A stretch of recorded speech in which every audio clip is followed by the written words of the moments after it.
Viralnya video penghentian operasionalnya PO Kencana yang menimbulkan banyak sekali argumen-argumen gak jelas ya. Argumen-argumen gak jelas, pakar-pakar dadakan dan lain sebagainya. Tapi gue rasa ya nggak jadi masalah sih. Sekali-sekali ngasih para hater bahan, biar mereka tuh dapat bahan gitu. Karena selama ini mereka nggak dapat bahan. Orang kalau bodoh kan bebas, ya kan?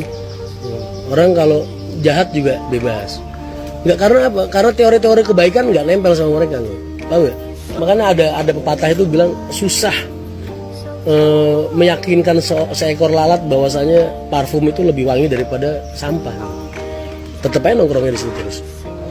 Makanya untuk itu perlu kita jelaskan bahasanya yang lebih ringan lah. Kalau kemarin mungkin bahasanya dari Mas Roni sebagai General Manager PO Kencana itu mungkin bahasanya lebih apa ya?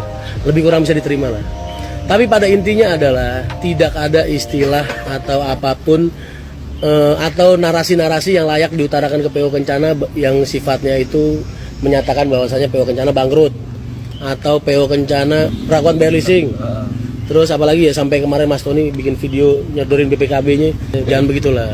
Apalagi sama-sama pengusaha nggak pantas banget suara-suara kayak gitu diutarain ke pengusaha lain walaupun kalian bersaing, nggak boleh.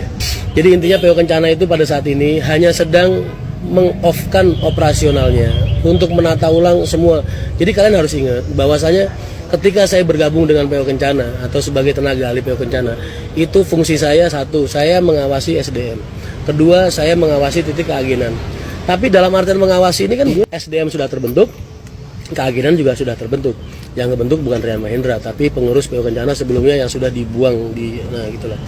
Saya berusaha memperbaiki dalam artian bagaimana ya supaya rezim lama ini masih tetap dipakai, tapi nggak usah tanpa harus mecat orang. Masuknya Rian Mahendra ke dalam PO Kencana sebagai pengawas ini sampai harus memecat orde-orde lama, ini yang aku nggak mau gitu.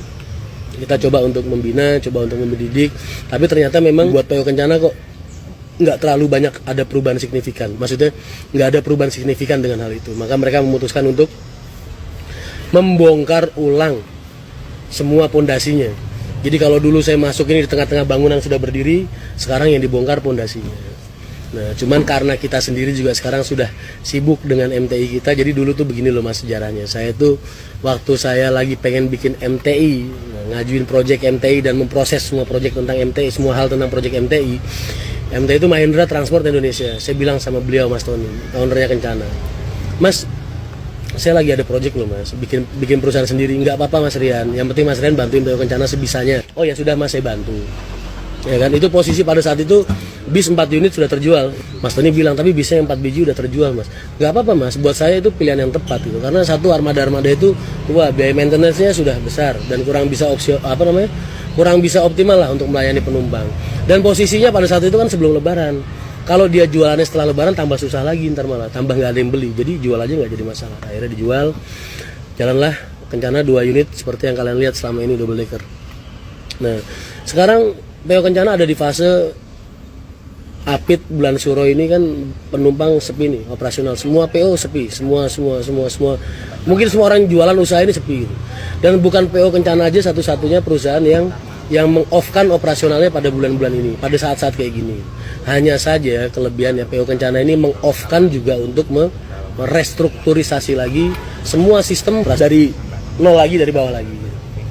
Jadi itu klarifikasi dari saya. Mungkin itu bahasa yang lebih mudah untuk kalian terima ya, dibandingin bahasanya General Manager kemarin kan.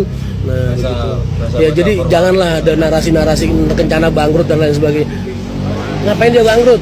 Travelnya aja ratusan mas. Yang penting itu klarifikasi dari saya. Maka saya sebagai teman, sebagai rekan, insya Allah saya tetap akan mendoakan PO Kencana menjadi perusahaan yang bisa diterima oleh masyarakat, bisa memberikan pelayanan yang baik untuk masyarakat, untuk para konsumen, dan bisa melayani penumpang dengan lebih baik lagi dan lebih bermanfaat buat orang banyak, semakin banyak. Oke?